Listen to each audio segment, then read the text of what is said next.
하나님의 말씀 요한복음 11장 1절부터 보시겠습니다.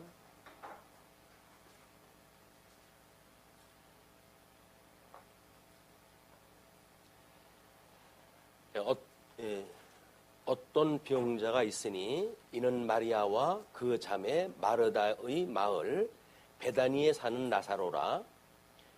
이 마리아는 향유를 주께 붓고 머리털로 주의 발을 닦던 자요, 병든 나사로는 그의 오라버니더라.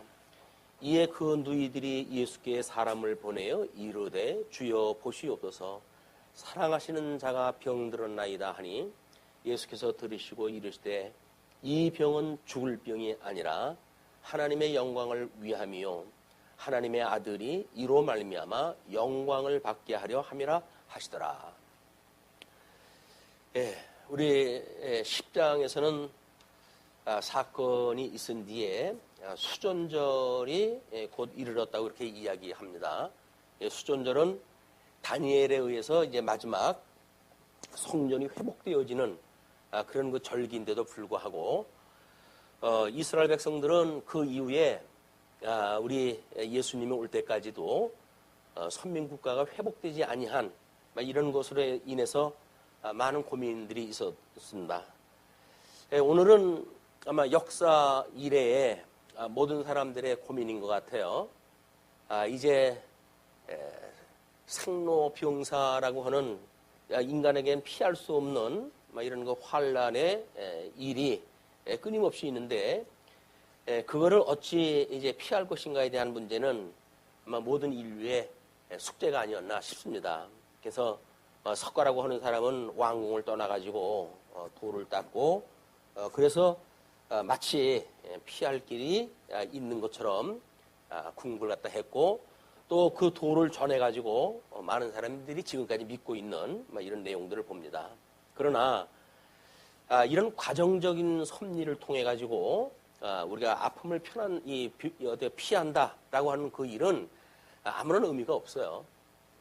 그래서 우리는 모든 근거를 하나님의 말씀인 성경에서 그 근거를 찾기 때문에 요즘은 세상 사람들이 그러지요. 또 불교에서는 오히려 너희가 확인되지 아니한 일들, 감정으로 공감되지 아니한 일을 다른 사람한테 이야기한들 그것이 무슨 소용이 있느냐 이렇게 이야기하기도 해요. 또 그래서 과정 논리로 해가지고 우리가 어떤 종교적인 문제나 신학적인 문제를 이야기한다는 것은 아무런 의미가 없습니다.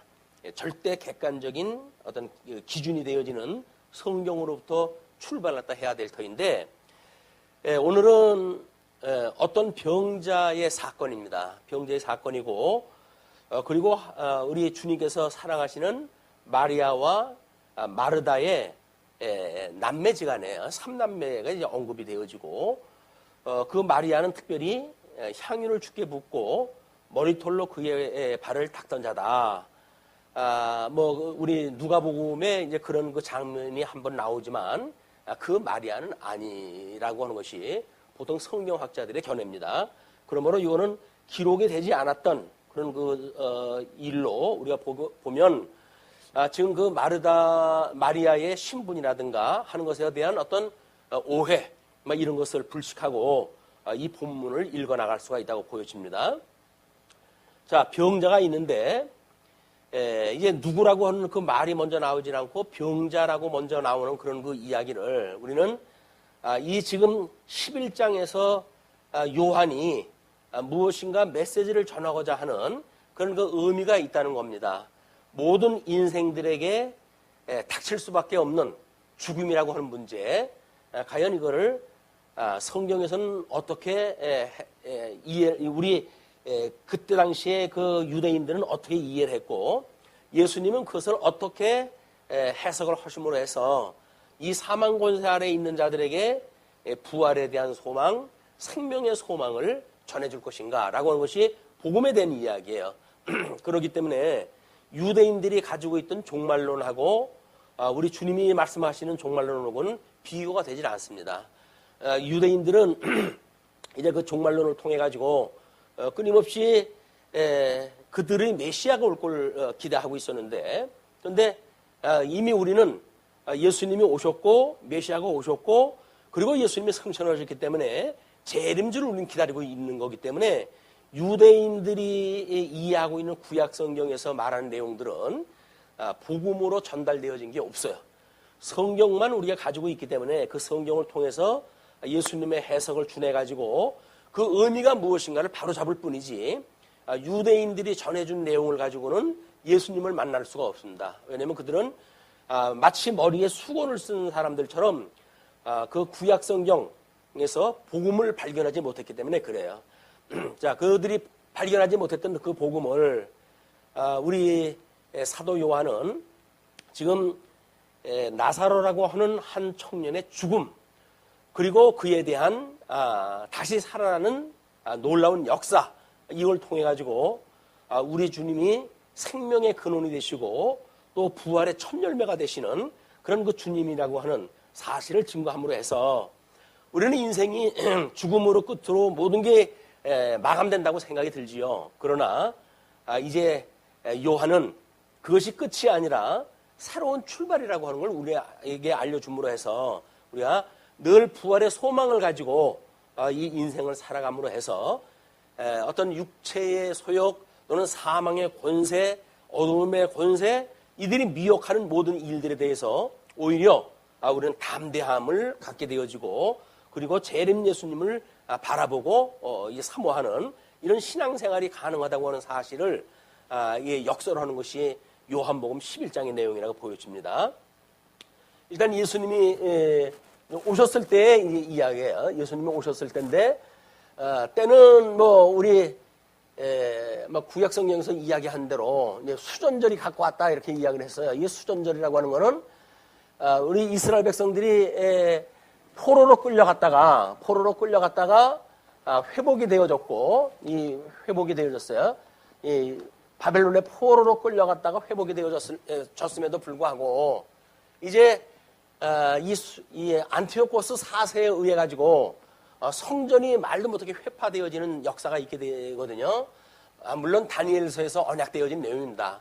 다니엘서에서 언약되어진 대로 우리 하나님께서는 이제 돌을 들어가지고 그들의 모든 대적 짐승 권세를 공격함으로 해가지고 하나님 나라가 세워진다고 약속하신 대로 이제 약속했던 그 날짜에 맞춰가지고 성전이 수전되어지는 성전을 깨끗하게 하는 이런 그 일들이 있었던 것이 요한복음에서만 언급이 되어져요.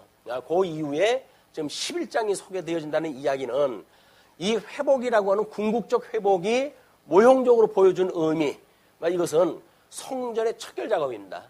우리 예수님께서 성전을 깨끗하게 하시고 이렇게 하신 일이 있지만 너희들이 이제 그 성전을 헐라 내가 사흘 만에 세우겠다라고 했던 참다운 성전에 대한 수전은 예수님의 부활로 이루어지는 거예요. 이게는 지금 나사로의 죽음이라고 하는 걸 통해 가지고 예수 그때의 부활을 소개하고 그러므로 해서 진정 구약 성경에서 말하고자 하는 수전의 의미가 무엇인지 이거를 지금 요한은 기록에다 남기기 시작을 한 겁니다. 그 사건이 지금 나사로의 병이에요.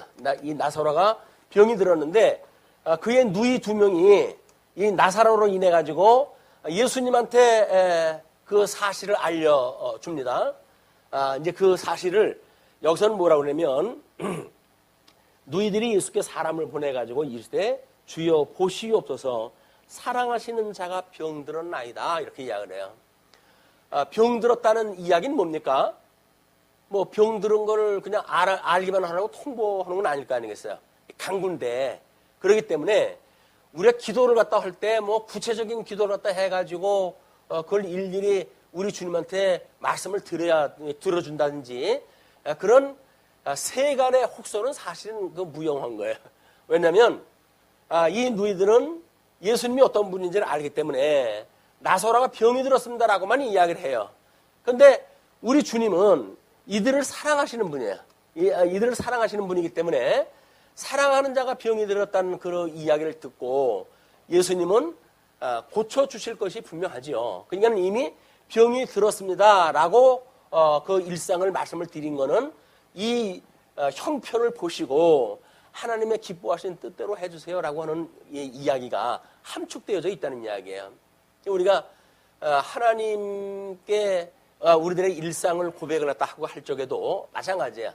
그런 것들은 일일이 내가 원하는 대로 고쳐달라, 내가 원하는 대로 이루어달라, 그것이 아니라 내 지금 현재 형편이 이러이러합니다 라고 이야기를 하게 되면 주님께서 그 뜻을 갖다 왜 못 알아들으시겠어요? 그걸 구체적으로 내 방식으로 해가지고 들어달라고 하니까 하나님께서는 그 방식이 아니니까 기도 응답을 해주실 수가 없어요. 왜? 하나님이 해주실 방법은 그 방법이 아니거든요. 근데 너무 좁은 우리들의 사사로운 방법을 가지고 구해달라고 그러니까 주님께서는 그거라고 한다면 좀 기다려봐라, 이래도 안 들어주셔요. 그러니까 우리는 하나님 앞에 기도할 때, 우리 형편을 이야기할 때 이만합니다. 제가 이렇게 이야기하시게 되면 주님께서 우리의 형편을 돌아보시고 그거에 적합한 길을 열어주시기도 하고 뜻을 알려주시기도 한다. 뭐 기도하실 때 너무 염려하시거나 구체적인 방법을 제시 못해가지고 기도를 못하겠다, 하나님의 뜻을 몰라가지고 기도 못하겠다라고 하는 그것도 사실은 맞지가 않아요. 기도라고 하는 건 하나님의 뜻을 구한다고 그렇게 이야기를 하지 않았어요? 하나님의 뜻을 구할 때 뭐 성령도 우리가 마땅히 빌 바를 몰라가지고 우리 성령님께서 우리의 그 뜻을 하나님 앞에 대신 이제 그 중보 기도를 다 해주고 계시기 때문에 우리들은 형편만 말씀을 드리면 돼요. 내가 지금 이러이러한 형편에 있습니다라고 이야기를 하게 되면 그 위기의 정도 또는 그거에 대한 정확한 어떤 방향, 기뻐하시는 하나님의 뜻, 그 뜻대로 이루어 가실 것이 분명해요. 하나님의 뜻을 모르기 때문에 기도 못해요라고 하는 그 이야기도 이제는 변명이 할 수가 없습니다. 기도는 무조건 할 수밖에 없어요, 이제. 왜냐면 우리의 형편을 그대로 직구하는 일이니까. 그래서 그렇게 하시게 되면 하나님께서 물론 뭐 막연하게 우리가 계획하고 있거나 뜻하는 것이 있을 수도 있겠죠. 그러나 하나님께서는 다 미루어가지고 하나님의 기뻐하신 뜻을 이루어 가신다. 근데 이제 구체적인 하나님의 뜻을 안다고 하는 이야기는 하나님께서 우리의 기도를 들어주셨다고 하는 그 응답을 나름대로 성경을 보고 그걸 깨닫게 되어져요. 내가 이런 형편을 구했더니 하나님께서 이걸 이렇게 이루어 가셨구나 라고 하는 것을 알 수가 있기 때문에 성경을 아는 일은 더욱 중요합니다. 그래서 지금 이스라엘 백성들이 이 수전절이 가까운 겨울철날 그 역사를 오해하고 있던 자들에게 요한은 지금 나사로의 병든 거를 이 가족을 통해 가지고 지금 예수님의 그 사역을 소개하고, 그러므로 예수님의 새로운 메시지를 전하기 시작을 하는 거예요. 자, 거기에서 5절서부터 16절 보게 되면 이제 나사로가 죽게 돼요. 분명히 여기서 이제 이 나사로 병이 들었다고 그러는데 4절에서는 예수님이 이 병은 죽을 병이 아니고 하나님의 영광을 위함이고 하나님의 아들이 이로 말미암아 영광을 얻는다. 그래서 성부 하나님의 영광과 그다음에 성자 하나님의 영광을 이루기 위한 지금 일이, 이걸로 이루시기 위한 사역이 시작되어졌다는 걸 지금 이야기를 하거든요. 그런데 예수께서 본래 마르다와 그 동생과 나사로를 사랑하시더니, 이 사랑이 중요한 거예요. 우리가 구원에 대한 문제를 자꾸 이야기를 하잖아요. 구원에 대한 이야기. 그런데 이 구원이라고 하는 방법, 이 구원이라고 하는 방법은 사랑이라고 하는 조건이 있기 때문에 구원이라고 하는 방법이 유효한 겁니다. 우리가 주님 앞에 이 죄로부터 구원을 받는다, 이 죄로부터 구원을 받는다고 하는 그 이야기는 우리 주님께서 사랑하신다고 하는 대전제가 있기 때문에 이 시작이 되어지는 거예요. 그러니까 우리가 아가서에 대한 그 어떤 하나님의 속성을 이야기할 적에도 하나님의 자비성이다 이렇게 이야기를 하잖아요. 근데 하나님이 자비성이다, 뭐 옆에 그 교회도 그런 그 말을 붙여놨던데 하나님은 사랑이시라, 이걸 붙여놓고는 마치 모든 사람을 사랑하시는 것처럼 표현을 갖다 하지요. 그것이 요 만인 구원서를 이야기하는 알미니안주의의 그런 그 이론이에요. 만인 구원서를 갖다 그 사람들은 이해해. 누구든지 예수를 이제 뭐 믿게 되어지면 구원을 갖다 얻게 되어진다, 그 이야기인데, 그 누구든지라고 하는 그 이야기는 사랑하시는 자들 가운데의 이야기예요. 왜냐면 이미 하나님이 창세전에 이제 예정을 하셨기 때문에 그렇습니다. 창세전에 그리스도 안에서 선택하기로 예정을 하시고 버리기로 예정한 자가 있었다고 이렇게 이야기를 했어요. 이게 예정하시는 하나님의 뜻입니다. 이 뜻이기 때문에 이 뜻이 지금 이루어져야 되는 일이기 때문에 이제 오늘은 이 내용을 가지고 오늘 주보가 좀 두툼하셨죠. 그것이 지금 우리들이 가지고 있는 웨스트민스터 신앙 고백을 가지고 십계명이라든지 뭐 이런 여타 내용들을 확인을 다 하고 그러지만은 특별히 우리 좀 아마 이렇게 양면으로 빡빡하게 되어져 있는 게 있어요. 거기 보면 하이델베르크 요리문답이라고 소개가 되어져 있습니다. 하이델베르크 요리문답이 어떻게 보게 되면 우리 이제 거의 22문까지 소개가 되어졌는데 그 내용까지가 뭐냐면 이 내용들이에요. 저기 그 뜻서부터 지금 예수님이 와가지고 구원을 갖다 하시는 내용이기 때문에 나사로의 사건은 사건으로만 우리가 이해를 갖다 하고 그리고 우리 믿음의 선배들이 종교 개혁이 일어난 지 지금 500년이 됐잖아요. 근데 이 하이델베르크를 결정을 할 적에는 종교 개혁이 일어나고 이제 16세기에 1517년 그 종교 개혁이 일어나고 약 50년이 이제 지나고 나서요. 이건 루터에 의해 가지고 종교 개혁이 일어났다고 한다면 칼빈에 의해 가지고 신학의 체계 이런 그 원리에 대한 것을 신학의 체계가 아주 구체화되어지고 체계화되어지고 이렇게 해서 하나님의 기뻐하신 뜻이 무엇인가를 칼빈 신학이라고 칼빈이 강요를 통해 가지고 잘 설명되어진 삼위일체 하나님의 방식으로 잘 정리되어진 것이 이제 교회에 많이 확보가 됐어요.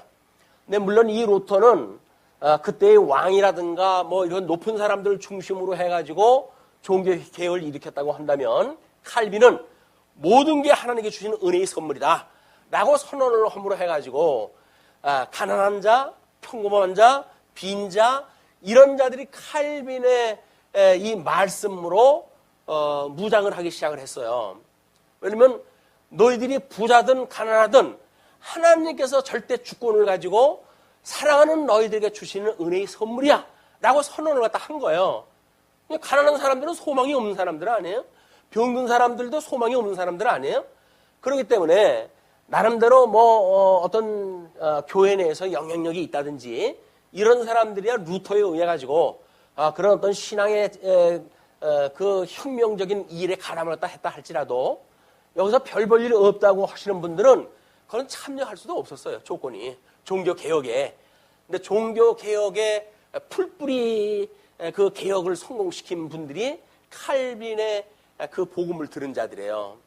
이걸로 해가지고 오늘날 우리 장로 교회의 기초가 되어졌고 우리 이 장로 교회라고 하는 신학의 기반이 여기서부터 만들어진 겁니다. 그래서 매우 중요한 건데 이걸 소개해드릴 기회가 얼마 없잖아요. 근데 오늘은 이제 이 나사로의 죽음과 다시 재생되어지는 사건을 가지고 여기 지금 하이델베르크에서 이야기하는 구원의 서정에 대한 중요한 그런 단초가 돼요.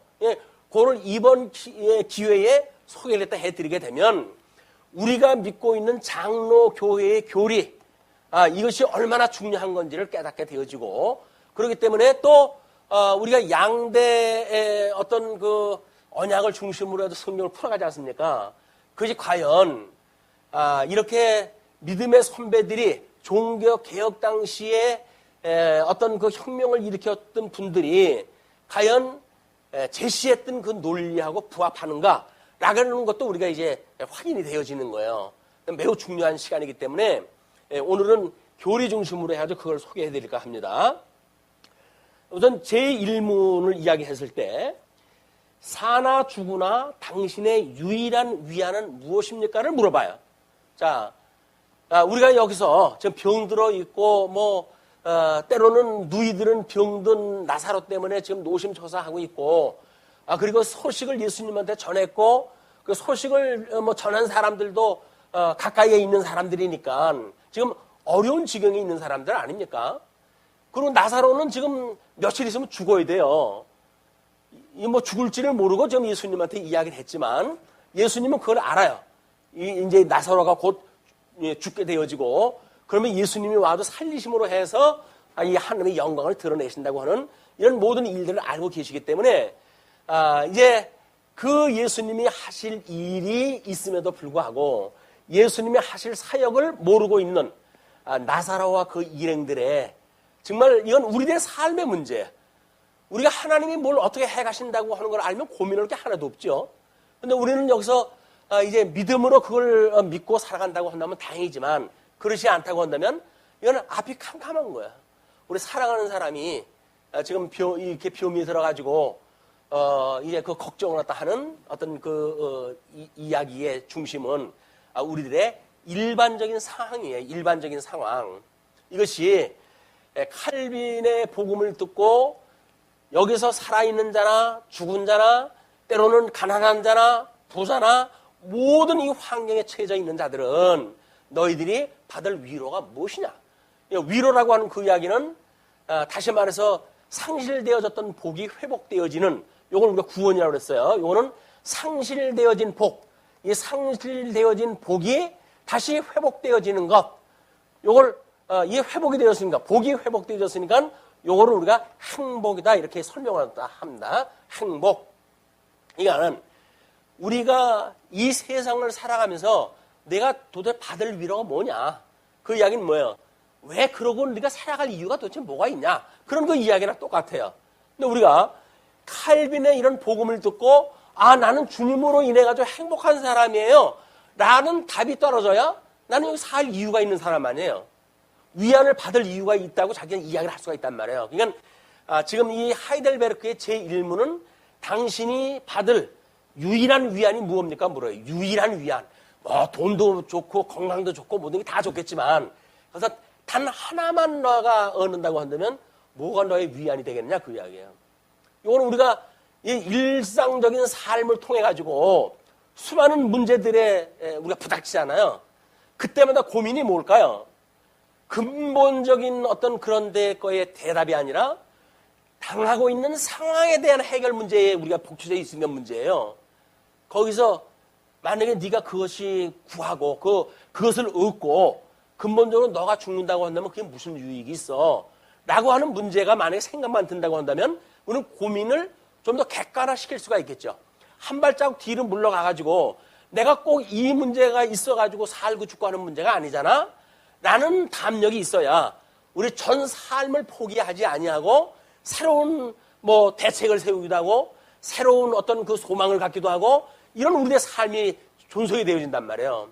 아니면 이게 절망이면 나는 이거 아니면 죽어 라고 하는데 온다고 한다면 그 사람은 다른 거 구할 생각도 안 해요. 왜? 요 문제가 지금 가장 큰 문제니까. 근데 요것이 그때 당시에는 큰 문제지만 우리 여지껏 삶의 경험을 통해서 봤을 때 요를 지나고 와서 보게 되면 그것이 이루어지고 안 이루어지고 상관없이 내가 살아가는구나. 이건 우리가 경험을 해왔잖아요. 끊임없이 경험을 해가잖아요. 그러니까 어떤 문제가 부닥쳤을 때 제일 유일한 위로가 무엇이냐라고는 근본적인 우리의 질문에 우리가 먼저 이 화두를 갖다 던져야 돼요. 근본이 뭐냐, 근본이 뭐냐. 그 다음에 과정적인 거는 있어도 이래도 저래도 상관이 없을 수가 있는 것들이에요. 왜? 모든 사람들이 겪고 있는 거니까. 근데 모든 사람이 겪어도 답을 얻을 수가 없는데 우리는 성경을 통해 가지고 가장 유일한 위로가 있단 말이에요. 하나님 앞에 상실되어졌던 죄로부터 구원을 받아가지고 하나님의 자녀가 되어져서 하나님 나라에서 영원토록 행복을 누리며 사는 것이 우리들의 유일한 우리의 소원입니다. 라고 말하게 되어지게 되면 이것이 구원에 이르렀다고 하는 사람들은 대부분의 문제들은 그렇게 중대한 문제가 되질 않습니다. 이 중대한 문제로 취급되어진 것은 구원받았다고 하는 것에 그렇게 큰 의미를 두지 않거나 이렇게 되면 그럴 수가 있겠죠. 그러나 구원에 우리가 어떤 확신을 가지고 있다고 한다면 우리는 아마 이런 당했던 있는 문제, 이거는 우리 주님 앞에 주님 제가 이것이 이러이런 문제 때문에 아주 곤욕스럽습니다. 라고만 말씀을 드리면 염려하지 마. 내가 너하고 함께 있어. 라고 하는 위로의 말씀을 듣게 되어질 거고 그걸 듣게 되어지는 순간 우리는 이 문제가 별 문제가 안 되는 거예요. 이 문제는 우리가 문제로 인식을 했기 때문에 문제입니다. 객관적인 입장에서 보면 문제가 안 돼요. 그러니까 우리 손톱에 가시가 찔리면 고통스럽잖아요. 근데 다른 사람의 속이 지금 암으로 해가지고 죽어가는 병이 걸렸다. 그게 나의 고통으로 느껴집니까? 안 느껴져요. 왜 그럴까요? 나한테 감지되지가 않으니까. 근데 이 삶의 방식도 마찬가지예요. 나한테는 아주 지극히 작은 일이지만 다른 사람이 봤을 적에는 지극히 작은 일이지만 나한테는 이게 크게 와닿는 거거든요. 그러니까 그게 너무 주관적이란 말이에요. 내 주관이 개입되어져 가지고 그 문제를 내가 키웠고 내가 그거를 확대경을 가지고 그 문제를 보기 때문에 우리가 어려워진 거예요. 그러니까 다른 사람이 봤을 때 그게 뭐 대수라고 이렇게 우리 대답을 듣는 경우가 많습니다. 뭐 그것 때문에 고민을 하니 이런 대답을 들을 때가 많아요. 왜 그럴까요? 나는 그것 때문에 지금 잠도 못 자고 밥도 못 먹고 죽을 지경인데 나를 좋아하는 친구가 한다는 얘기가 그게 뭐라고 그렇게 고민을 갖다 해? 라고 별거 아닌 것처럼 이야기할 때는 화가 날 때도 있어요. 그러나 객관적인 입장으로 본 사람의 그 시각이 정확한 거예요. 우리는 너무 주관적으로 그 문제를 봤기 때문에 이미 그 문제 속에 우리가 들어가 버렸어요. 그러니까 문제 바깥이 보이질 않아요. 그러니까 우리하고 함께 계신 주님이 보이질 않으니까 문제 속에서 헤매게 되어지는 거예요.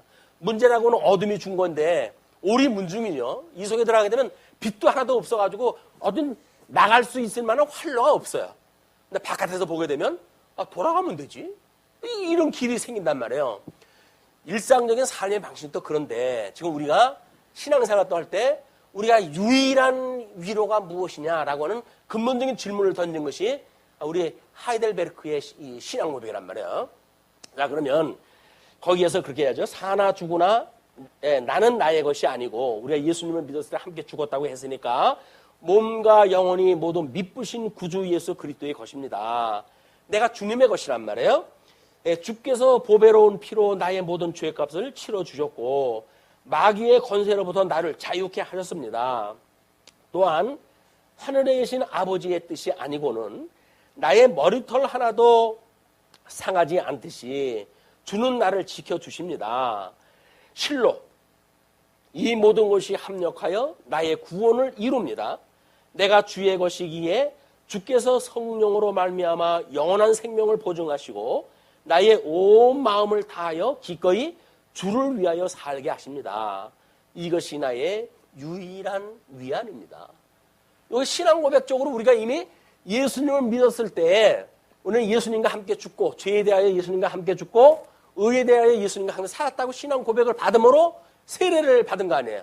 이게 세례를 받음으로 이제 주님의 몸된 교회의 이론이 되어졌으니까 교회에 출석하는 사람들에게 당신의 유일한 위로가 무엇입니까? 라고 이야기를 하게 되면 이 구원의 완성이란 말이에요. 이 구원의 완성. 이 구원의 완성을 갖다 해가기에는 수없는 어떤 우리를 방해하는 요소들이 있을 거예요. 그러나 주님이 한 번 우리 구원받은 사람은 멸망하지 않아. 라고 하는 믿음을 확신을 갖게 하고 여기까지 인도를 갖다 해 가실 거예요. 근데 만약에 구원을 받았다고 하는 사람이 그럴 수는 없는 것 같아. 하나님께서 우리를 완성을 갖다 해 가시지 못할 것 같아. 내가 뭘 이루지 않으면 안 될 것 같아. 라고 한다고 한다면 여기 만인 구원서를 가지고 있는 사람들의 논리예요. 인간의 어떤 의지가 포함이 되어져야 구원이 완성되어진다고 보는 겁니다. 이거는 하나님의 의로 구원을 받았지만 인간의 노력이 첨가되어 완성이 된다 이렇게 보여진단 말이에요. 요거는 우리가 알미니안주의의 구원론이라고 이야기해가지고 장로교에서 배격하는 이야기예요. 지금 그 1번의 문제가 이거예요. 요거까지는 동의가 되어져야 첫째 문제의 관문을 지나갈 수가 있는 거예요. 자, 그러면 두 번째 뭘 묻느냐면 이러한 기쁜 위안 속에서 살고 죽기 위하여 당신이 알아야 할 것은 무엇입니까? 이게 지금 문제가 있는데도 불구하고 우리가 그것이 나한테는 가장 큰 위안이에요 라고 이야기했을 때 이어가지고 주는 질문이 그거예요. 이러한 기쁜 위안 속에서 살고 죽기 위해서 당신이 알아야 할 것은 무엇입니까? 세 가지가 있습니다. 첫째, 나의 죄와 그 비참함이 얼마나 심각하며 나의 이 죄 문제라고 하는 것이 우리들한테 정말 나름대로 이것이 어떤 확대경을 가지고 들여다 봐가지고 죄가 이것이 확연하게 드러나야 돼요, 이게. 그래야 우리가 우리에게 죄 지은 자를 용서해 준 것처럼 우리 죄를 용서해 주세요라고 하는 그 기도를 끊임없이 하게 되지. 나는 모든 죄를 용서받았기 때문에 이제는 죄하고 상관이 없어요 라고 말하는 사람들한테는 구원의 완성까지 갈 수 있는 길이 없는 거예요, 이거는. 이게 소위 구원파의 논리라는 겁니다. 자, 그러니까 세 가지가 있는데, 첫째, 나의 죄와 그 비참이 얼마나 심각하며, 둘째, 어떻게 그 죄와 비참에서 벗어나며, 그러면 여기서 이 죄로부터 어떻게 우리가 이 구원의 완성에 이룰 수가 있습니까? 라고 하는 그런 그 이야기며, 그 다음에 셋째, 어떻게 구원을 주신 하나님께 감사를 드릴까 하는 것입니다. 여기서 이렇게 이루어가는 걸 온전케 하시는 예수 그들을 보면 주님께서 완성해 가신다는 거 아니에요? 이렇게 했을 때 우리의 감사와 기쁨, 이것이 지속되어지는 우리 신앙생활이 가능하니까 이 세 가지가 중요하다, 그 이야기예요. 그래서 첫 번째 그 죄의 비참함, 그 다음에 그 죄의 비참에서 벗어나는 방법, 세 번째는 만약에 벗어난다고 한다면 어떻게 하나님께 감사드릴까 하는 것, 세 가지가 우리한테는 상당히 중요하고 알아야 될 것이다. 그러면 당신의 비참함을 알 수 있습니까? 어떻게 당신의 비참함을 알 수 있습니까? 라고 물어봐요. 왜냐면 우리가 알아야 될 그 세 가지를 이야기를 했으니까 먼저 비참함을 알아야 된다고 그랬잖아요. 그럼 비참함을 어떻게 알 수가 있습니까? 라고 했더니 하나님의 율법이 내게 가르쳐 줍니다. 이렇게 이야기를 해요. 이 죄라고 하는 거는 하나님의 법, 우리 이제 구약 성경에서는 이거를 율법이라고 이야기를 했죠. 율법. 그래서 로마서에서 보게 되면 하나님의 의가 나타나서 믿음에 이르게 하나니, 이 믿음에서 믿음으로 이르게 하나니, 복음에는 의가 나타나서 믿음에 이르게 하나니, 오직 의인은 믿음으로 말미암아 살리라, 이렇게 이야기를 하지 않았어요? 그러니까 당신의 비참함을 알 수 있는 방법은 저 율법이라고 하는 건 우리 아담에게 주었던 율법이라고 그렇게 이야기했어요. 아담에게 주어졌던 그 법을 갖다 뭐라 그랬어요? 이게 이걸 도덕법이라고 그렇게 이야기했죠. 왜냐면 하나님과 복과 나라를 약속을 갖다 했는데 복과 나라에 대한 모든 그 약속이 법으로 주어진 거예요, 이제. 그래서 로마서 1장에 가게 되면 우리들이 어떻게 타락했는지에 대한 타락상을 이야기를 하잖아요. 그리고 합당치 못한 일을 하게 하셨다고 그러잖아요. 그 합당치 못한 일들이 뭐예요? 여기서 하라고 했던 일이 아닌 것들, 어둠의 이 죄의 종로릇이 되어짐으로 해가지고 이렇게 마땅히 하나님의 기뻐하신 뜻을 따라 살아가야 되는데도 불구하고 이걸 상실을 했기 때문에 죄의 종이 되어지고, 이 죄의 종이 되어져가지고 죄의 종이 시키는 대로 살았던 모든 일들, 거기 합당치 못한 일을 하게 하셨다고 이야기를 해요. 네, 그렇게 해놓고 네 번째, 하나님의 율법이 당신께 무엇을 요구하는 건 뭡니까? 또 뭘 갖다 요구합니까? 이렇게 이야기를 하니까 그리스도께서 마태복음 22장에서 요약하여 가르쳐 주십니다.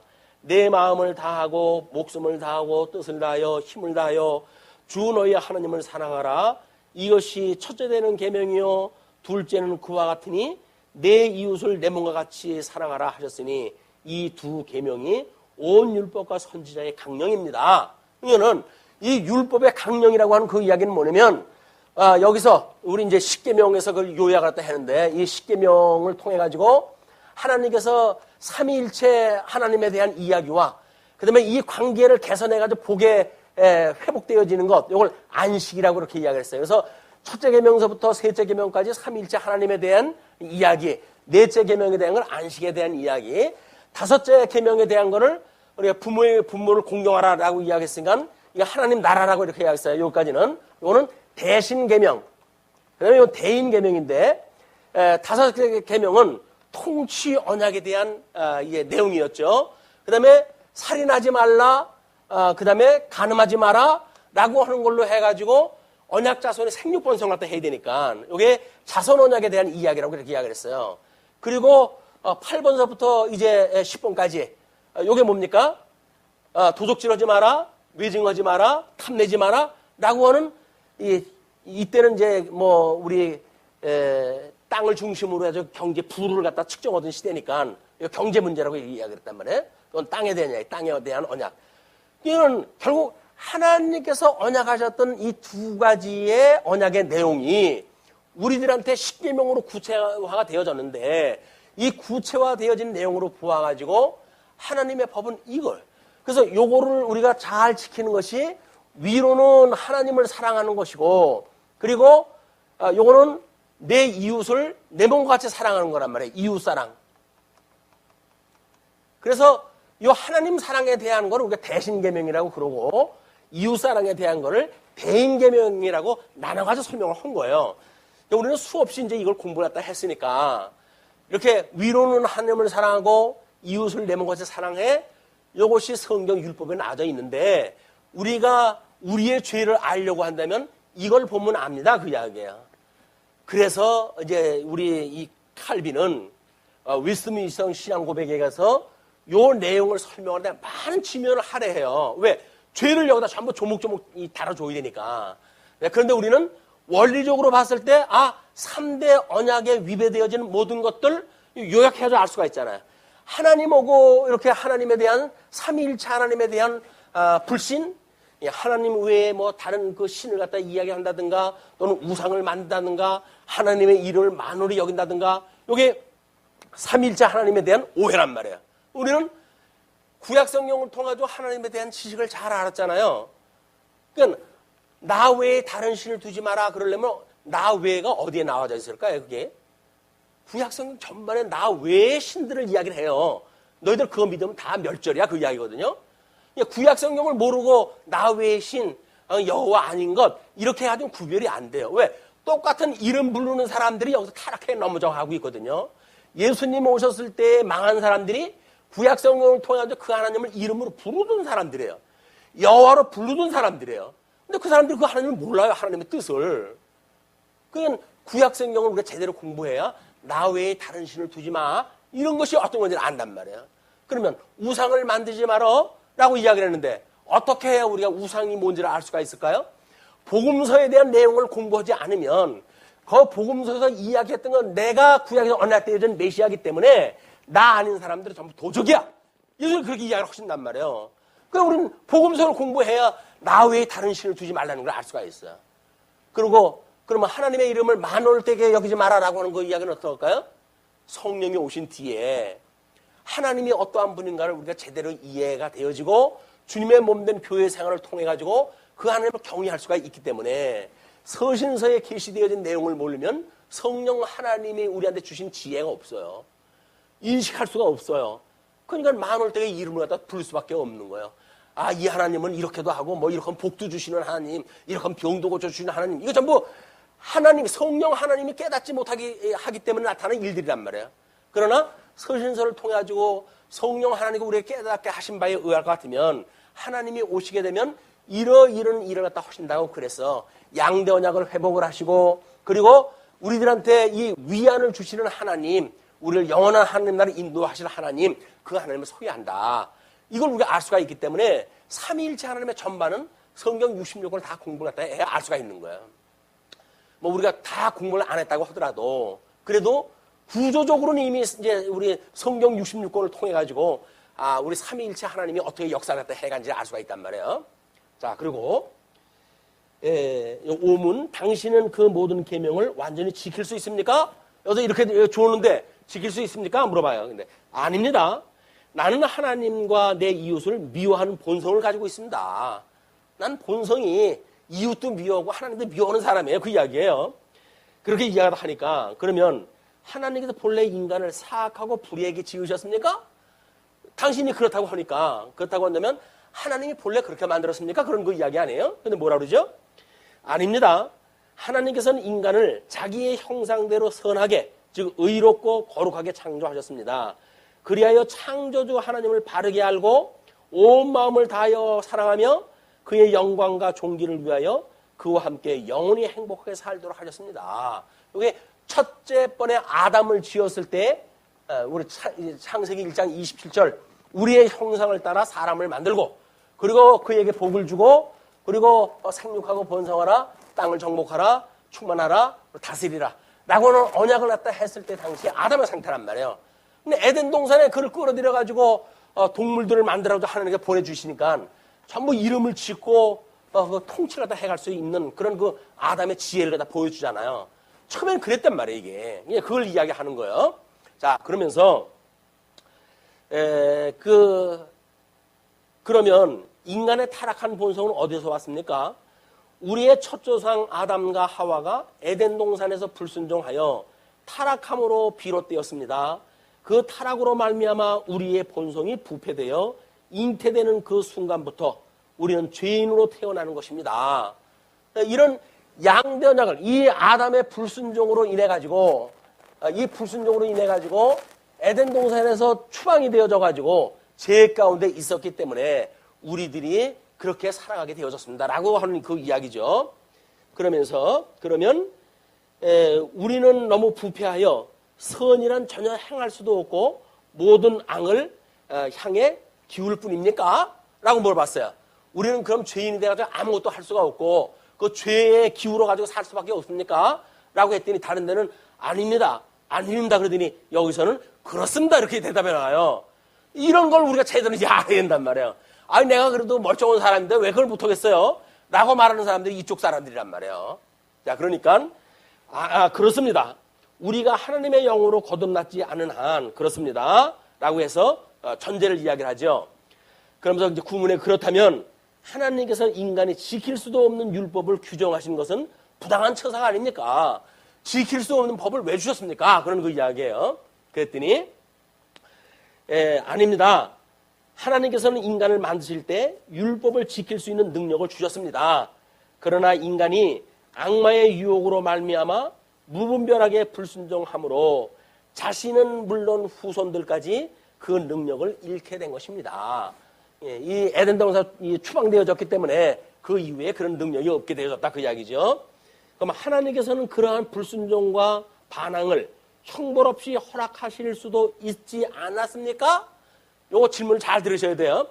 그러한 불순종과 반항을 형벌 없이 그냥 아담에게 형벌 없이 허락하실 수도 있지 않았습니까? 라고 이야기하던데 결코 그렇지 않습니다. 하나님께서는 우리의 자범죄뿐 아니라 태어날 때부터 지니는 원죄에 대하여도 대단히 진노하십니다. 의로운 재판관이신 하나님은 이제와 영원히 죄인들을 벌하십니다. 하나님께서는 다음과 같이 선언하셨습니다. 율법에 기록된 모든 말씀을 지켜 행하지 아니하는 자는 저주를 받을지어다 라고 이야기를 했기 때문에 우리는 저주를 받을 수밖에 없습니다. 이 죄의 종로로 산 사람들은 영원히 이 세상 끝날까지 영원히 이제 해서 지옥에 갈 때까지 살아갈 수밖에 없는 형편무진경에 살아있다 라고 하는 걸 이야기를 하는 거예요. 그러면서 그렇다면 하나님은 자비가 없으신 분입니까? 아니 만들어 놓은 인간들을 다 그렇게 멸해버린다고 한다면 하나님은 자비가 없으신 분입니까? 라고 물어요. 하나님은 분명히 자비로우신 분이지만 또한 정의로우신 분입니다. 하나님의 정의는 죄, 곧 그의 높으신 권위에 대한 도전에 대하여 무거운 처벌, 즉 육신과 영혼의 영원한 형벌을 내리십니다. 그래서 우리 하나님은 자비하실 뿐만 아니라 공의로우신 분이에요. 공의. 그래서 이 자비성과 공의성이 동시에 가지고 계신 우리 하나님이기 때문에 여기서 자비성을 아가서를 통해 가지고 자비성을 이야기했다는 이야기는 이미 창세전에서 구원하기로 선택되어진 사람들, 이걸 선택적으로 자비를 갖다 베풀어 주시는 것이 택한 백성들의 구원이란 말이에요. 이거를 선택적인 요소를 빼버리게 되면 누구든지 자비해야 돼요. 그러면 여기서 지옥 가는 사람은 안 되죠. 하나님은 그렇게 하시면 안 되시는 분이에요. 자, 그러면서 정의로우신 하나님의 심판에 따라 우리는 이 세상에 오는 세상에서 영원한 형벌을 받게 됩니다. 그럼 어떻게 하면 이 형벌도 피하고 다시 하나님의 사랑을 받을 수 있겠습니까? 라고 하니까 하나님은 자신의 정의가 만족되기를 원하십니다. 그러므로 우리 스스로나 다른 이가 그의 정의를 완전히 만족시켜 드려야 합니다. 누군가는 자전 이 죄값을 치러야 거기서 면제가 되어진다 그 이야기예요. 그러니까 우리 스스로 죄값을 치를 수 있습니까? 절대 없습니다. 사실 우리는 날마다 죄를 더해가고 있을 뿐입니다. 죄를 더 지면 더 짓지 이 죄가 없어져가지고 스스로 우리가 대속할 만한 그런 자격이 있는 사람들이 아닙니다. 그 이야기죠. 그러면 다른 피조물이 우리를 대신해서 죄값을 치를 수 있습니까? 라고 이야기를 하니까 없습니다. 우선은 하나님께서 인간의 죄 때문에 다른 피조물들을 벌하시기를 원치 않으십니다. 더구나 어떠한 피조물도 죄에 대한 하나님의 영원한 진노를 감당할 수 없으며 다른 피조물을 구속할 수도 없습니다. 피조물로서는 이게 안 된단 말이에요. 피조물로서는 안 됩니다.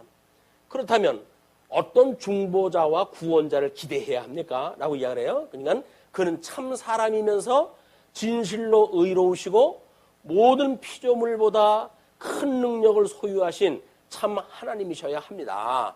이거는 우리가 지금 요한복음을 뭐라고 이야기를 했어요? 요한복음의 그 주제가 품위를 통한 그리스도 증거란 말이에요. 이 품위를 통한 그리스도 증거. 그러니까 이 품위가 뭐냐면 인성과 신성을 동시에 가지고 계신 하나님, 이 품위가 이런 분이어야 예수가 그리스도가 되어지시는 거예요. 그러니까 우리는 지금 인성을 입으신 예수님에 대해서 이야기를 하고 있잖아요. 요 11장이 끝나면 12장에서부터는 신성을 가지신 예수님을 우리가 공부를 하게 되어질 겁니다. 그렇기 때문에 이 두 가지 품위를 가지고 계시지 않으면 구원주가 될 수 없습니다. 그런 그 이야기죠. 자, 그러면서 이제 그 16문에 왜 그분은 참 사람이면서 진실로 의로우셔야 합니까?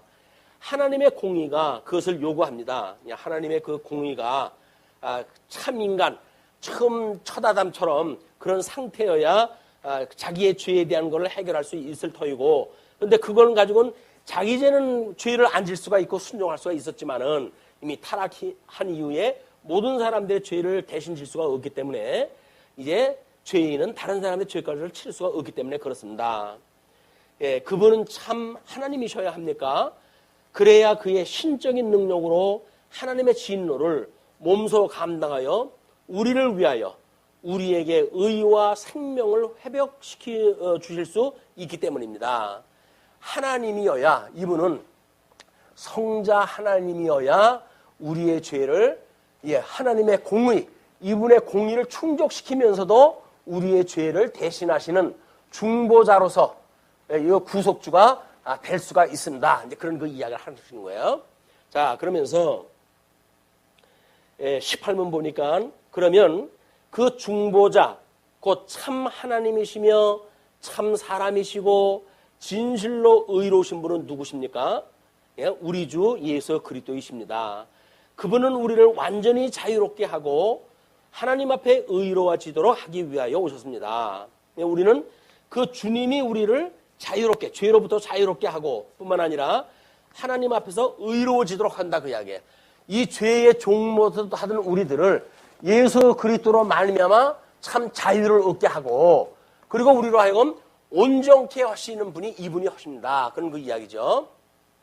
자, 우리는 그것을 어떻게 알 수가 있습니까? 성경이 내게 알려줍니다. 하나님께서 이미 에덴 동산에서 복음을 계시하셨고 그 후엔 거룩한 족장들과 선지자들을 통하여 선포하셨고, 여기서 복음을 증거했다는 이야기, 아담에게 복음을 증거했다는 이야기는 지금 양대 언약을 주시고 에덴 동산에 그를 끌어들여서 이 에덴 동산에 끌어들여가지고 선과 악을 알게 하는 과일나무 열매를 따먹으면 죽는다, 이걸 주셨잖아요. 뿐만 아니라 은혜 언약을 또 주셨어요. 이제 가지고 사건도 해가지고 모형적으로 성취가 되어지지만 여자의 후손과 남자의 후손의 갈등 관계를 가지고 복음을 증거했단 말이에요. 이 복음의 증거의 내용대로 구약의 모든 선지자들이나 하나님의 그 부름을 받은 자들이 저걸 가지고 증거를 다 했습니다. 그 이야기예요.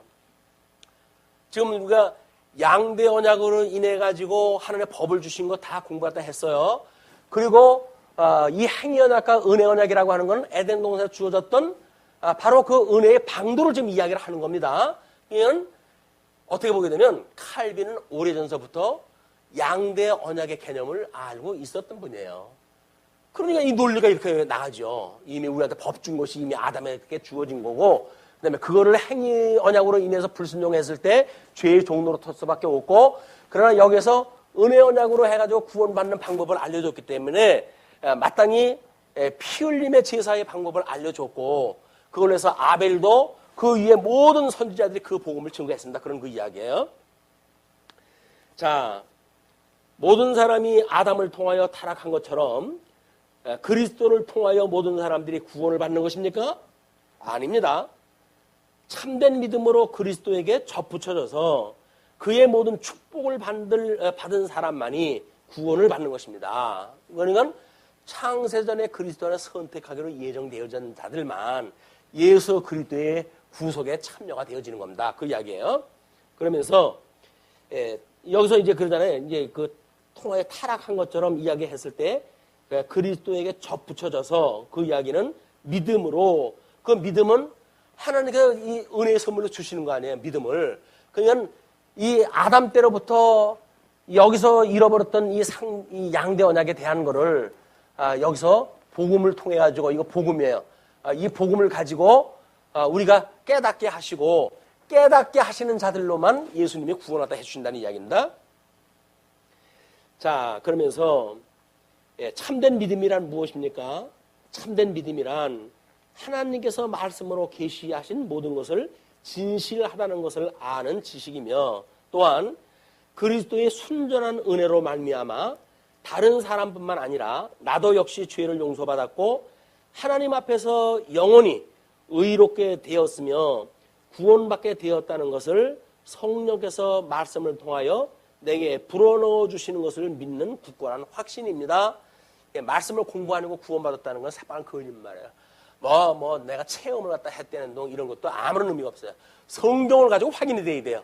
진리니까. 그래서 이제 그 끝으로 해가지고, 그러면 그리스도인들은 무엇을 믿어야 합니까? 하나님께서 복음으로 우리에게 약속하신 모든 것입니다. 그 복음은 사도신경에 요약되어 있는데 전 세계적으로 고백되어지는 믿을 만한 기독교 신조입니다. 뭐라 그래요?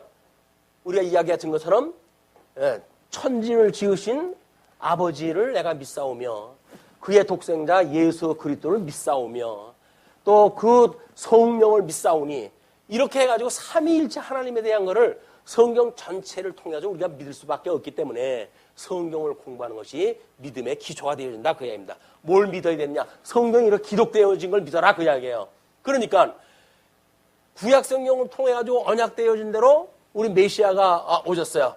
구약에 언약되어진 대로 오셨던 그 그리스도, 그분께서 승천하시고 성령을 보내주셔서 당신의 천상 사역을 증거하시는 모든 내용들, 그래서 우리들이 보는 성경의 논리와 양대 언약이라고 하는 그런 그 사상과, 그 다음에 우리가 말하고 있는 은혜 언약과 행위 언약에 대한 복음의 비밀과 이런 것이 요 하이델베르크의 신앙 고백에 딱 떨어져요. 우리는 지금 삼위일체 하나님에 대해서 또는 사도신경을 다른 사람은 필요 없다, 지워버려라 어쩌라 그러는데 우리는 그럴 수가 없다는 거예요. 왜? 그 내용이 통시적으로는, 공시적으로는 우리가 구체적으로 공부를 갖다 해야 되겠지만 통시적으로는 그나마도 성부 하나님에 대하여, 성자 하나님에 대하여, 성령 하나님에 대하여 기록이 되어져 있기 때문에 그런 걸 우리가 약식으로 외우고 우리가 묵상하고 하는 것이 매우 유익하다.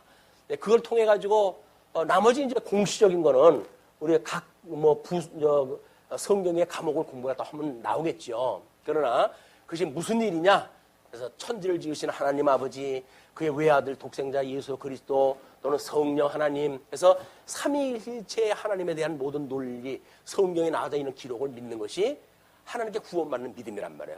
우리는 마땅히 구원받았어요. 이제 이 죄로부터 구원을 받았어요. 이 완성에 이를 때까지 끊임없이 말씀으로 이거 확신을 가지고 여기까지 이렇게 되어질 거예요. 이게 주님께서 우리를 지금 여기까지 인도해 가시는 과정입니다. 그러니까 우리가 지금 하고 있는 공부가 때로는 좀 복잡한 것 같더라도 이렇게 믿음의 선배들은 이때 당시는 이걸 이렇게 간단하게 해가지고 외우고 이렇게 하도록 준 거기 때문에 어떤 논리적인 설명은 없죠. 그렇지만 나름대로 그렇다면 문제를 계속 전개를 갖다 해나가는 방식을 보게 되면 일련의 그게 논리성이에요. 그 논리가 우리들의 이런 어떤 구조적, 구체적으로 이 구조를 잡은 논리하고 이것이 맞아떨어진다. 이걸 가지고 우리가 배우고 있는 성경에 대해서 확신도 가지시고 또 담력도 가지시고 그래가지고 이건 나머지 걸 갖다 공부하셨으면 좋겠다라는 생각이 듭니다. 자, 짧은 시간에 20인문까지 공부를 했다 했는데 원래는 이게 7주간 공부할 내용이에요. 이걸 1시간도 안 돼가지고 쌈박하게 소개를 해드렸습니다. 자, 그럼 다시 이제 이야기가 전개되어집니다. 5절서부터 16절 보시면 나사로의 죽음이 소개가 되잖아요. 예수께서 본래 마르다와 그 동생과 나사로를 사랑하시더니 나사로가 병들었다 함을 들으시고 그 계시던 곳에 이틀을 더 유하시고, 이건 지금 때를 맞추시는 일입니다. 그 후에 제자들에게 이르시되 유대로 다시 가자 하시니 제자들이 말하되 라삐여 방금도 유대인들이 돌로 치료하였는데 또 그리로 가시려 하나이까? 라고 이야기했다 해요. 그러니까 예수께서 대답하시되 낮이 12시간이 아니야. 12시간이 아니냐. 사람이 낮에 다니면 이 세상의 빛을 보므로 실족하지 아니하고, 그래서 낮에 거하는 사람들은 실족하지 않는다 그 이야기예요. 우리가 죄로 인해서 구원받은 성도들이 예수님과 함께 살아간다고 한다면 그건 낮에 거하는 거예요. 우리 빛에 거하는 것. 그렇기 때문에 실수하지 않냐고 우리 온전케 하시는 예수 그리스도와 인도하는 걸 가게 되어진다 그 이야기죠. 그러면서 이제 밤에 다니면 빛이 그 사람 안에 없는 거로 실족하느니라. 예수님이 없이 다닌다고 한다면 세상의 세속적 문화에 빨려들어가지고 범죄할 수밖에 없다 그런 거 이야기입니다. 이 말씀을 하신 후에 또 이르시되 우리 친구 나사로가 잠들었다다 그러나 내가 깨우러 가노라 이렇게 이야기했다 했어요. 예수님은 죽었던 자를 이제 다시 살리시는 사건이에요. 근데 예수님이 그 나사로에 대한 해석을 나사로는 지금 자는 것이다 이렇게 이야기를 해요. 왜? 이 사람들이 이해하기 좋게, 그 이야기 듣는 사람들이 이해하기 좋게 그걸 자는 사람을 깨우러 가는 것처럼 이야기도 해요. 그런데 만약에 이 잠들었다는 것이 그냥 자는 상태의 나사로를 깨우러 간다고 한다면 예수님이 직접 가셔야 됩니까? 제자들 보내야 되죠. 야, 깨워라, 이제 일어날 시간 됐다고. 그러면 될 거 아니겠어요? 근데 깨우러 가시겠다는 이야기는 뭐예요? 얘가 잠자는 그 잠은 내가 깨워야 되는 잠이야. 그 이야기예요. 자, 그러니까 제자들이 이르되 주여 잠들었으면 낫겠나이다. 아유, 그 아픈 사람이 열나고 그러다 잠들면 낫죠. 아주 잘 알아요. 일반 상식이 능해요. 잘 알아요. 그런데 예수는 그의 죽음을 가리켜 말씀하신 것이니 그들은 잠들어 쉬는 것을 가리켜 말씀하신 줄을 생각하는지라. 워낙 사고의 폭이 달라요. 예수님이 말씀하시는 저 깊은 어떤 영적인 사건하고 제자들이 이해하는 그런 그 세속적인 수준하고 차이가 있기 때문에 이런 견해 차이가 나오고, 이걸 깨달았던 요한이 요한복음을 쓰면서 자기도 속했던 제자거든요. 그걸 기록해서 남기는 거야. 나도 그랬다. 나도 그랬다. 네, 그래서 이에 예수께서 이르시되 나사로가 죽었느니라. 꼭 집어도 이야기하는 줄 모르니까 내가 거기 있지 아니하는 것을 너희를 위하여 기뻐하노니, 지금 죽음의 현장에 내가 없는 것이 너희를 위해서 기뻐한다. 왜냐하면 이는 너희로 믿게 하려 함이라. 그러나 그에게로 가자 하시니. 왜? 만약에 이런 사건이 여기에 있었다고 한다면 예수님이 죽기 전에 뭐 병을 치료했다든지, 그럼 죽었다 살아나는 이 영광, 뭐 전무후무한 영광은 보를 수가 없는 거 아니에요. 이건 너희를 위해서 기뻐한다. 이는 너희로 믿게 하려 함이라. 그러나 그에게로 가자 하시니, 디두모라고도 하는 도마가 다른 제자들에게 말하되 우리도 주와 함께 죽으러 가자 하니라. 그 도마는 원래 의심이 많은 제자 아닙니까? 그래서 내가 부활하셨던 예수님을 봤다라고 이야기할 때도 뭐라 그래요? 야, 나는 그 총짝, 상처 자국에 손 놓지 않고는, 확인하지 않고는 못 믿어. 그렇게 이야기하던 그 아주 합리적이고 세속적이고 혼자 똑똑한, 이거 도마 출신의 도마야. 그런데 이 도마가 뭐라고 하냐면, 아니, 유대로 가자고 하던 이야기는 낮인데 죽을 리가 없어. 근데 그러면서 하시는 말씀이 나사로를 깨우러 가자라고 이야기하다 하니까, 그러면 이게 죽으러 하자는 얘기로구나. 그럼 뭐 예수님 죽는다 그러면 예수님 가는데 우리가 함께 죽으러 가자라고 지금 자기가 아는 수준으로 해가지고 예수님의 말씀을 오해하고 예수님이 보시기엔 비아냥되는 이야기예요. 우리가 제대로 모르는 예수님의 말씀을 하는 이야기는 전부 예수님의 이름을, 하나님의 이름을 만홀되게 여기는 사건이란 말이에요. 이게 만홀되게 여기는 거예요. 이제 예수님이 하시는 일을 뭔지도 모르고 주와 함께 죽으러 가자. 선봉이 돼가지고 예수님도 함께 죽으러 가신다고 그러니까 죽지 않는다고 그랬고 그러니까 가자. 이렇게 이야기가 되어진 것이 16절까지 이야기입니다. 그러면서 이제 요 뒤에 이야기가 또 아주 논리적으로 복잡한 사건이고 또 이제 11장 내용이 57절까지 있습니다. 그래서 어차피 두 구분으로 나누어서 설명이 돼야 되는데 지금 조금만 더 보시죠. 17절에서부터 27절까지 그 일부러 세를 띄워놓은 거는 2시간으로 나누겠다고 하는 제 의지를 표현한 겁니다. 예수께서 와서 보시니 나사로가 무덤에 있은지 이미 나으리라. 베다니는 예루살렘에서 가깝기도 한 오리쯤 되매 많은 유대인이 마르다와 마리아에게 그 오라비의 일로 위문하러 왔더니 많이 그런 많은 사람들의 그런 거래가 있던 사람이에요. 마르다는 예수께서 오신다는 말을 듣고 곧 나가 맞이하되 마리아는 집에 앉았더라. 마리아는 삐졌어요. 지금. 집에 앉아있고 마르다는 불이 나게 예수님을 맞으러 옵니다. 마르다가 예수께 여짜오되 주께서 여기 계셨더라면 내 오라버니가 죽지 아니하였겠나이다. 이거는 지금 마르다도 예수님이 장소를 초월해가지고 메시아의 역할을 하시는 분을 이제 몰랐으니까 여기에 계셨으면 죽지 않았을 텐데 예수님이 오라는데 지체가 돼가지고 내 동생이 죽었습니다라고는 원망조의 이야기를 하는 거예요. 그러나 나는 이제라도 주께서 무엇이든지 하나님께 구하시는 것을 하나님이 주실 줄을 아나이다. 그래서 우리 예수님의 독생자로 오셨고 하나님의 뜻을 이루러 오셨던 분이기 때문에 주님이 뭘 구하려는지 저는 모르겠어요. 설마 뭐 사흘 동안 지금 죽어 있는 나사로를 살린다고 믿지는 않았을 거예요. 그러니까는 무엇이든지 주시는 대로 이루어질 걸 믿습니다. 이렇게 이야기합니다. 그러니까 예수께서 이르시되 내 오라비가 다시 살아나리라 라고 이야기했어요. 놀라운 선언 아닙니까? 그렇다고 한다면 그 예수님을 믿었다고 한다면 마땅히 아멘으로 받아들여야 되겠죠. 근데 족을 붙여요. 뭐라고 붙입니까? 마르다가 이르되 마지막 날 부활할 때에는 다시 살아날 줄을 내가 아나이다. 익히 구약성경에서 알아가지고 수전절 이렇게 회복에 대한 의미, 죽은 자의 회복 이런 것들을 구약성경에서 배웠기 때문에 마지막 날은 내가 그렇게 될 줄로 압니다. 라고 이야기합니다. 예수께서 이르시되 나는 부활이요 생명이니 나를 믿지 않는 자는 죽어도 살겠고 나를 믿는 자는 죽어도 살겠고 무릇 살아서 나를 믿는 자는 영원히 죽지 아니하리니 이것을 내가 믿느냐? 라고 물어봐요. 그냥 이르되 주여 그라하여다. 주는 그리스도시요 세상에 오시는 하나님의 아들이신 줄 내가 믿나이다. 메시아인 줄 압니다. 그러므로 말씀하셨던 것처럼 살아서 주님을 믿는 사람도 영원히 살고 죽은 사람도 다 예수님 주님으로 말미암아 다시 살아나는 걸 믿습니다. 라고 이제 신앙 고백을 하는 거예요.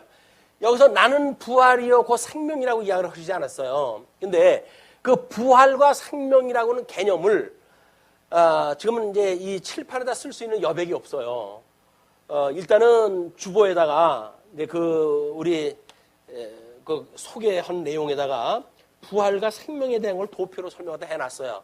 이거는 시간이 제법 걸립니다. 설명을 하다 하기에. 그래서 다음 주에 설명을 하다 드려야 될 것 같아요. 그래서 이번 주에는 이 사건만 소개를 하다 해드리고, 그 다음에 이제 다음 주에는 요거를 생명은 뭐고, 또 부활은 뭔지, 이걸 바로 알아야, 우리가 영원히 하나님 나라에 지금 그대로 있는 거 아니에요? 이렇게 생각을 하게 되어진단 말이에요. 그러니까 우리가 마가복음을 공부했을 때 선제설은 이단입니다. 이렇게 이야기를 했잖아요. 마치 우리가 선제되어져 있던 사람들이 이 땅에 다시 그냥 왔다, 이게 나타났다 라고 하는 식으로 이야기를 하게 되면 영지주의 이론에 빠져버리는 거예요. 그것이 생명이 과연 무엇이길래 그렇게 다른 사람들은 혼란에 빠지는지 이 개념은 다음 주에 공부가 돼야 돼요. 그래야 생명이라고 하는 것이 그거로구나 라고 하는 걸 알아야 뭐 내가 이 모습 천국에 그대로 또 올라가 있다든지 이런 얘기를 다 아는단 말이에요. 그런 그 구체적인 설명 다음 주에 약속을 하고 오늘 말씀 주시죠. 기도하시겠습니다.